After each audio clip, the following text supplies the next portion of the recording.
Bonjour à tous et bienvenue dans cette nouvelle vidéo. Aujourd'hui, j'ai l'immense honneur de vous présenter la MG34 de chez Denix.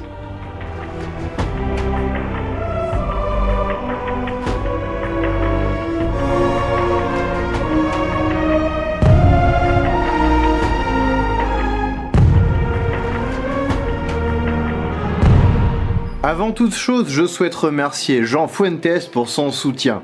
Il est en effet partenaire exclusif de cette vidéo.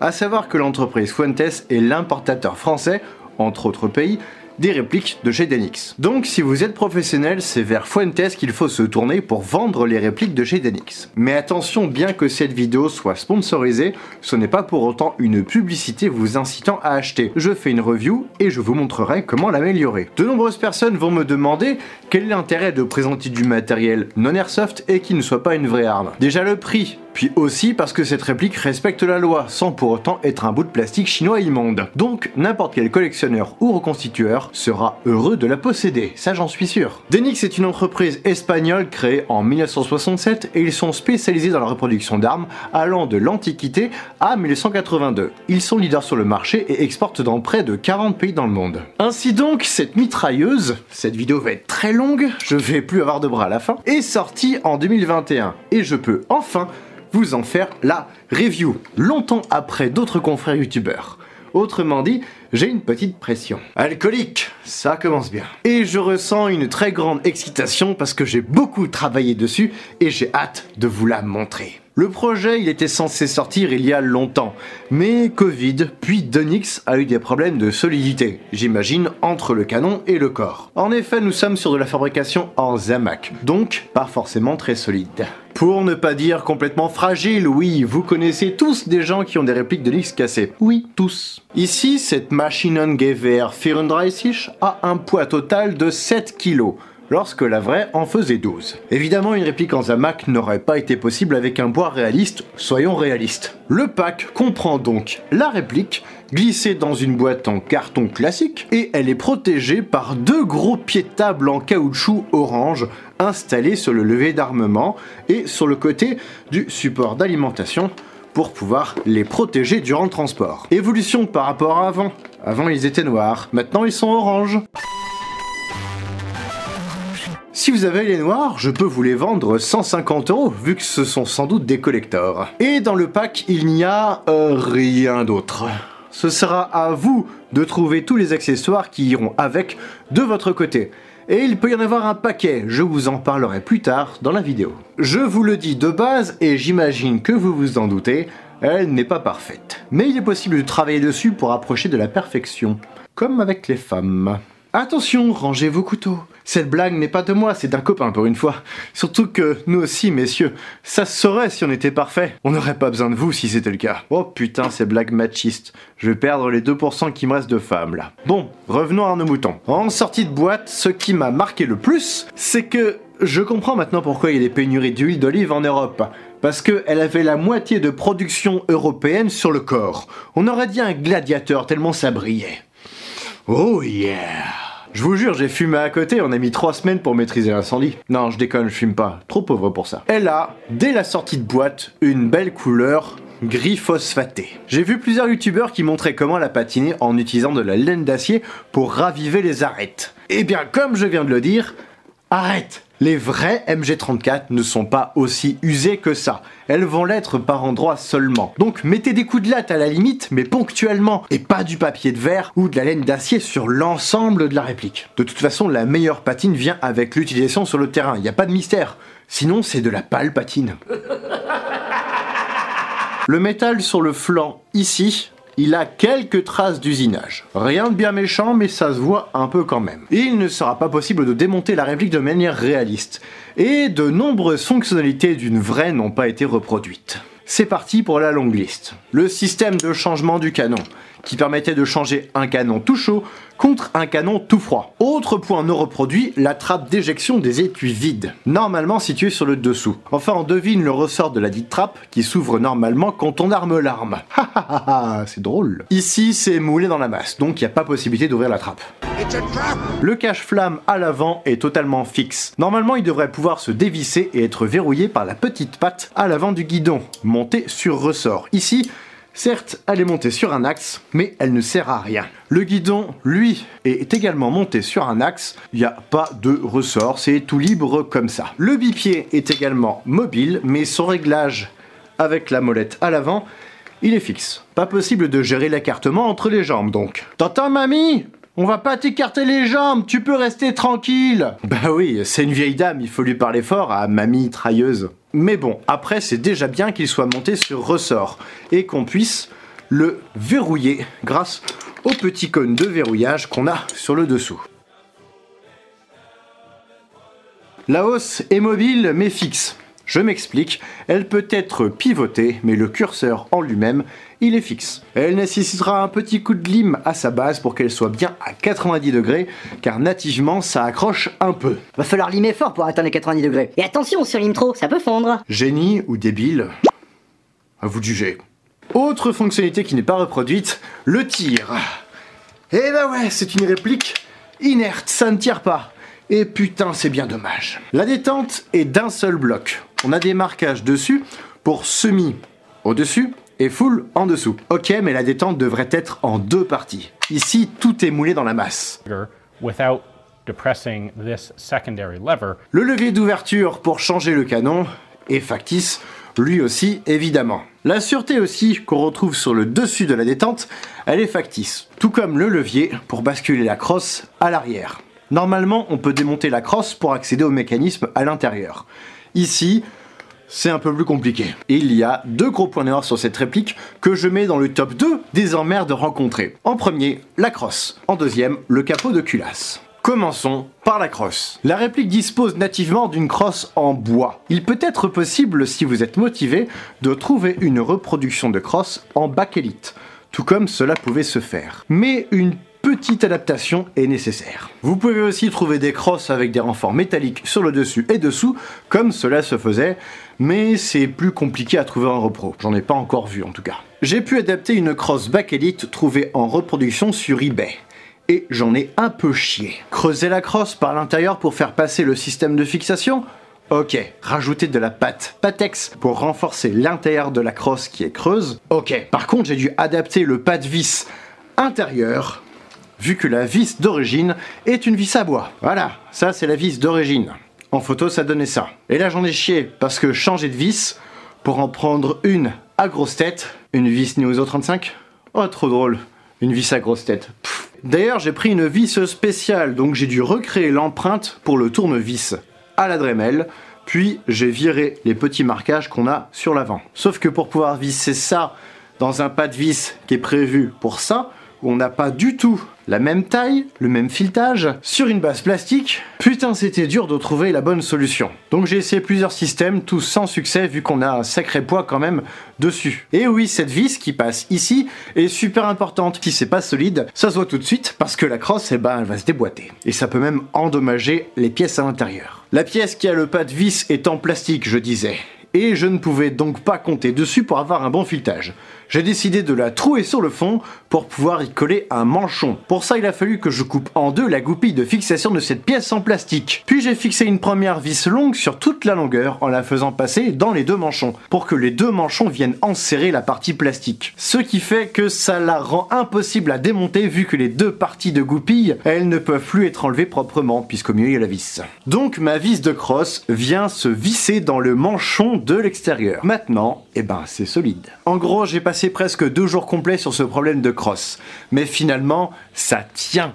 Je voulais surtout un système convertible entre la crosse bois et la crosse bakélite, qui en plus n'ont pas exactement la même longueur. Donc la longueur de la vis change aussi. Parce que du coup je sais jamais laquelle choisir, j'aime bien les deux crosses. Et pour la petite touche, j'ai rajouté le marquage du numéro de série sur le côté gauche, à la Dremel avec une petite fraiseuse, sans filet. Parce que j'avais vraiment pas le choix de réussir. Mais finalement... Victoire!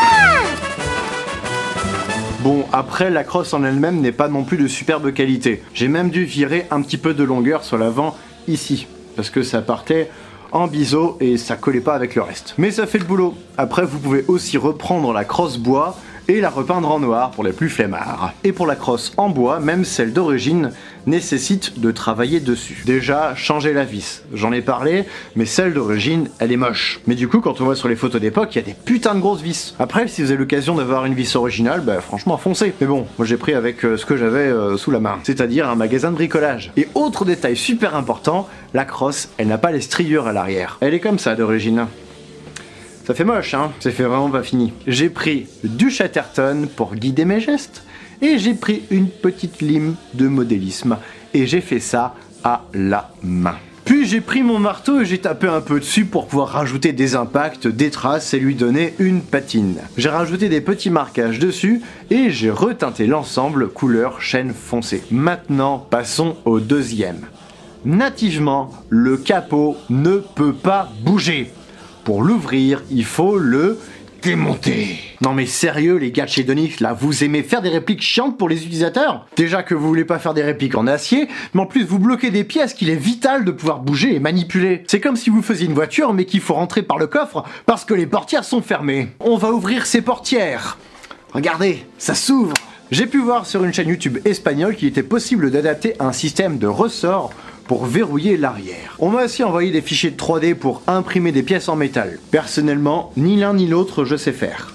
Et le commun des mortels j'imagine non plus. Donc j'ai cherché une autre solution et j'ai opté pour la solution barbare.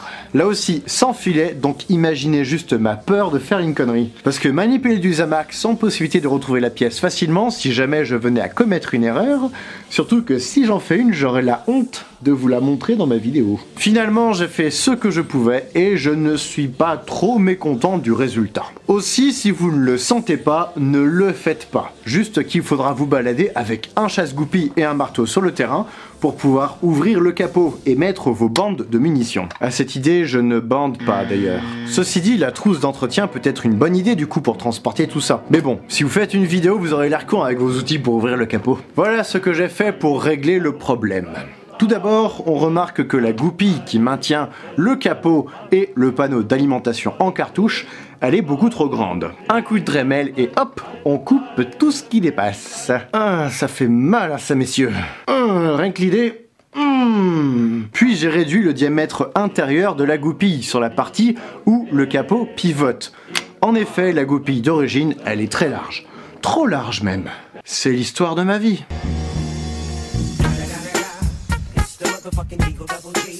Autre point, la mâchoire qui maintient le levier d'armement n'est pas totalement sphérique à l'extérieur. On a un cran, ce qui empêche de soulever l'ensemble. J'ai arasé cette partie à la Dremel pour pouvoir corriger le problème. Je peux vous dire que ma Dremel me servait plusieurs fois par jour avec plein d'outils. C'est devenu ma meilleure amie. Oui, allô? Corben, tu n'es qu'un monstre. Oui, maman. Je n'aurais jamais dû te mettre au monde. Non maman, c'est pas le moment. J'aurais mieux fait d'acheter un robot. Et maintenant, il faut virer le cran de verrouillage qui dépasse à l'arrière, vu qu'il empêche le capot de s'ouvrir. Coup de Dremel. Et j'ai voulu coller un aimant sur le téton qui dépassait du capot, en mettant un autre aimant juste de l'autre côté placé sur un bout de carton placé à la bonne hauteur, puisqu'en plus, petit coup de bol, on a un rail qui permet de coincer l'aimant. Bon, finalement, je me suis rabattu sur la solution Chatterton. L'aimant, il est pas assez costaud. Ceci dit, peut-être avec un vrai bon aimant tout petit, ça pourrait le faire. Et si j'ai besoin vraiment de transporter, je fais un gros coup de pâte à fixe. Mais bon, après, c'est uniquement pour le transport, parce qu'une fois la MG en position, et évidemment, on cache tout ça. Par contre, si vous faites la modification du capot de culasse, il va falloir aussi creuser entre les deux oreilles, ici. Là, creuser ici, pour que la mâchoire ait la place de basculer, sans la casser. Voilà, fini les parties chiantes. Après, il y aurait un autre point à modifier, mais je n'ose vraiment pas toucher cette fois. Le levier d'armement. Actuellement, quand on arme, il reste en arrière et il bougera lors du tir. Pour tirer avec une vraie, il faut d'abord tirer en arrière et ramener le levier d'armement vers l'avant. Bolt back, handle forward. We're going to go ahead and set. Il serait possible a priori de déconnecter le levier d'armement du chariot de la culasse et de rajouter un curseur qui ramènerait le chariot jusqu'au verrouillage de la détente, puis après on pourrait avoir le levier d'armement libre. Si vous avez déjà fait ça, contactez-moi, ça m'intéresse. L'équilibrage. Nickel. Autre défaut majeur, la pièce qui permet d'accueillir les drums. Celle-ci là. Déjà, elle ne pivote pas comme une vraie. Et ensuite, elle ne peut pas accueillir nativement un drum. J'ai soumis l'idée à Donix de proposer une version qui fonctionne avec des chargeurs tambours. Ils m'ont dit que ça s'étudiait. S'il vous plaît les mecs, faites-le. S'il vous plaît. Bon, moi j'avoue, j'ai utilisé de ma célébrité pour leur soutirer une nouvelle pièce de rechange. Parce que du coup, j'ai coincé la première avec un drum qui est engagé. Je n'y toucherai plus. Cette pièce peut être changée lorsqu'on enlève la goupille. C'est la goupille qui maintient également cette pièce sur un seul endroit. Et donc voici, j'ai adapté un drum. En fait, j'ai tordu les pattes de fixation du drum pour que ça passe avec cette pièce. Donc ne le faites pas avec des drums originaux, parce que là honnêtement j'ai forcé. Et maintenant pour enlever ce drum il faut y aller au marteau et au tournevis, faire levier, taper. C'est pour ça que j'ai préféré commander une nouvelle pièce de couloir d'alimentation pour pouvoir y mettre les bandes, tandis que celle-ci est condamnée au drum. Comme ça je ne baiserai pas le chargeur à force de changer d'avis. Ce serait dommage que je l'abîme, ce serait du drum and bass. D'ailleurs en parlant de drum, ici c'est un vrai. Tout le reste, celui-là, les deux là, celui-là, c'est du yogo. J'en parlerai après. Autre accessoire que vous pouvez acheter, que vous devez acheter, parce que nativement, ça s'adapte. C'est la bretelle. Oui, sans modification les amis. Champagne! Et ça se trouve facilement sur eBay en plus. Je vais même acheter ma bretelle avant la réplique, puisque je sais pas trop quand je pourrai l'avoir. Après, je ne vous conseille pas non plus de porter votre réplique à la bretelle sur de longues distances. N'oubliez pas, c'est une bestiole fragile, c'est une vieille mamie. D'ailleurs, vous vous demandez pourquoi on a des gros renforts là sur la bretelle? Voilà pourquoi. Bon, sinon on a quelques détails sympas sur cette réplique. L'intérieur du capot est plutôt pas mal moulé et les finitions sont sympas un peu partout. On a très peu de lignes de moulage finalement. Et je crois que le lobby des végétariens a frappé. Parce qu'on a des carottes de moulage un peu partout. Et finalement la carotte c'est de voir qu'il y a plein de vis un peu partout qui sont pas réalistes. Des vis à bois là aussi, comme d'hab. Donc si vous pouvez les remplacer, faites-le. À savoir qu'il paraîtrait que le canon à l'intérieur est en plusieurs parties. Une première partie ici, une deuxième partie là, et ensuite le reste de la réplique. En tout cas, sur un camp, elle fera très bien illusion, moyennant un petit peu de temps passé sur la crosse principalement. Niveau marquage, elle en a nativement deux. Le numéro de référence de la bestiole dans le catalogue Donix, 1317. Et ils ont rajouté un D pour compléter le numéro de série. D pour Donix évidemment. Et l'autre marquage qu'on a est le petit Donix Made in Spine sur l'intérieur du capot. Donc non visible facilement. Très intelligent de l'avoir mis là. Bravo Donix. J'aurais pas les mains prises, je mettrais un pouce bleu. Et pour le numéro de série, personnellement, je ne l'aurais pas mis avec un D majuscule. Mais la taille du numéro ne me choque pas tellement. Mais bon, vous me connaissez, je suis un perfectionniste, même si je ne suis pas encore papa. Donc, j'ai rajouté plein de nouveaux marquages. À savoir, près de la hausse, sur les bagues devant la crosse. Bon, les graduations sur la hausse étaient déjà présentes, hein, évidemment, et heureusement. Et quelques Waffenamt. Pour vous procurer ces poinçons, allez voir sur Amazon, lettres majuscules et minuscules de 4 et 2 mm.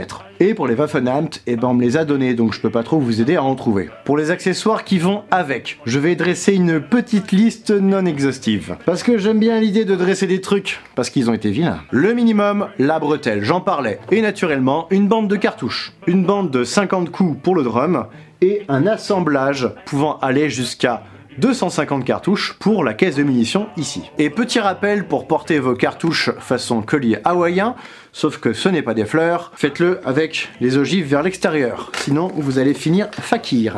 Là, je suis bien. Moi aussi, je suis bien. Et attention à bien neutraliser vos cartouches pour éviter tout problème avec les autorités. Sale gosso! Une amorce de bande peut être un plus, déjà pour l'aspect pratique, mais aussi pour le visuel. C'était fourni avec le matériel d'entretien de l'arme, mine de rien. Attention d'ailleurs au moment d'introduire une bande dans la mitrailleuse. Arrangez-vous pour ne pas aligner parfaitement votre première cartouche, sinon elle sera réellement poussée lorsque vous relâcherez la détente, puisque le chariot va venir taper dedans. Bah oui, on peut pas chambrer les cartouches, étant donné que le canon est totalement plein. On n'a pas de chambre, donc on peut pas y allonger une cartouche, pour que la poudre puisse s'enflammer et finir par avoir le feu au cul. Mouah. Quoi, ça se voit que je suis en manque? Bon allez mamie, laisse-moi, je m'occupe de toi. Autre accessoire indispensable, j'en parlais, la trousse d'entretien, portée par le tireur MG. Vous pouvez ajouter le gant en amiante. Bon ici c'est une reproduction faite maison. Si vous en voulez une, faites-moi signe. Bon, après pour rappel, il faut être 2 au minimum pour pouvoir correctement tirer avec une MG. Seul, c'est possible, mais c'est galère. Les boîtes de munitions, vous pouvez en avoir une ou plusieurs. Bon, ça c'est minimum quand même. Et si vous avez de la chance, ou que vous êtes riche, ou les deux, vous pouvez vous procurer un porte-trommel comme celui-ci. Ici, c'est un Yugo après-guerre que j'ai repeint. D'ailleurs, merci Pierre pour me l'avoir vendu, je m'en sers à bon escient. Mouah. Autre accessoire optionnel mais néanmoins très utile à l'époque, le canon de rechange. Le modèle 34 et 42 ne change pas de l'extérieur au niveau de la boîte. Donc ici c'est un modèle après-guerre que j'ai repeint de la bonne couleur. Bon par contre je peux pas mettre de vrai canon de MG34 dedans. À la limite, si je veux du poids, je mets mon canon Neutra de MG42. Après, est-ce que j'ai besoin de ça? Non. Et enfin, un dernier accessoire qui peut être utile mais très compliqué à trouver, le Lafette 34. Moi j'ai un Lafette 42 après-guerre mais c'est pas compatible, donc j'ignore totalement si le modèle est compatible avec la réplique. Ceci dit, c'est possible vu qu'on a les deux axes ici à l'arrière pour pouvoir la poser sur le Lafette. Donc si vous avez accès à un Lafette 34 et une mitrailleuse d'Onyx, est-ce que vous pourrez me dire si ça fonctionne, s'il vous plaît? Par simple curiosité, parce que j'ai pas de Lafette 34 et je risque pas d'en avoir tout de suite. Au niveau des accessoires, on peut avoir une paire de jumelles, mais uniquement si vous êtes pointeur. Nativement, il n'est pas possible de mettre une grille anti-aérienne. On m'a donné l'info, puisque j'en ai pas, mais il est possible de bricoler pour l'adapter. Voilà, avec tout ça, vous pourrez être le parfait Stormtrooper. Bah oui, il y a même certains sites qui utilisent ça comme un argument commercial, puisque c'est dans le film. Bon, niveau prix, après tout ce que je vous ai dit, on pourrait s'attendre à un truc hyper cher. Mais finalement, c'est hyper cher, 450 € environ. Certains sites avaient prévu de la vendre plus cher, mais ils font style « Allez, on est gentil, on fait une bonne grosse promo ». Mais bon, ils font bien pareil sur Wish, donc pourquoi pas ici. Et si vous voulez connaître le nom de la boutique en question, ah bah non, je vais pas vous le dire, j'en suis paralysé, j'aurais trop peur de le révéler. À l'heure où je sors cette vidéo, c'est parfois compliqué de la trouver, l'approvisionnement étant fait au compte-gouttes un peu partout. Mais vous finirez par l'avoir, je suis sûr que tous les foyers du monde rêveraient d'avoir ça sur leur cheminée. D'ailleurs, je vous conseille vivement d'acheter votre réplique en boutique directement, pas sur internet. Ça limitera les chances d'avoir des casses pendant le transport. Il y en a déjà eu, au moins 2 qui m'ont donné leur retour. Parce que bon, la poste et sa délicatesse légendaire, hein. Ça donne un peu une impression d'avoir un The Rock en tutu. Ça se veut distinguer, mais ça reste peu plausible d'avoir de la grâce à l'état pur. En général, ça finit en morceaux. Voici ce qui conclut cette vidéo, j'espère qu'elle vous aura plu si vous êtes toujours là. Si c'est le cas, n'hésitez pas à laisser un petit commentaire pour le référencement, à vous abonner et à mettre un pouce bleu. En parlant de pouce, je me suis blessé le pouce un sacré paquet de fois en faisant ces divers bricolages. Le plus glauque c'est celui-là, j'espère donc que ça valait le coup. Je remercie encore Jean Fuentes pour son soutien, sans qui cette vidéo n'aurait pas été possible. Et oui, on pourrait penser que c'est Donix qui me l'envoie, mais non, c'est Jean le bienfaiteur et depuis le début. Il fallait que je rétablisse la vérité. Mais si vous aussi vous voulez m'aider dans mon aventure, vous pouvez le faire en retrouvant le lien de mon Tipeee en description ou à la fin de la vidéo. Et vous pourrez aussi devenir souscripteur de ma chaîne YouTube et découvrir mes vidéos en avant-première, en plus d'avoir un petit contact privilégié avec moi. Genre, c'est être privilégié de te côtoyer. T'as vu? Tête de vis, t'as la grosse tête. Et quant à moi, je vous retrouve prochainement pour de nouvelles vidéos. Salut!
suivez-moi.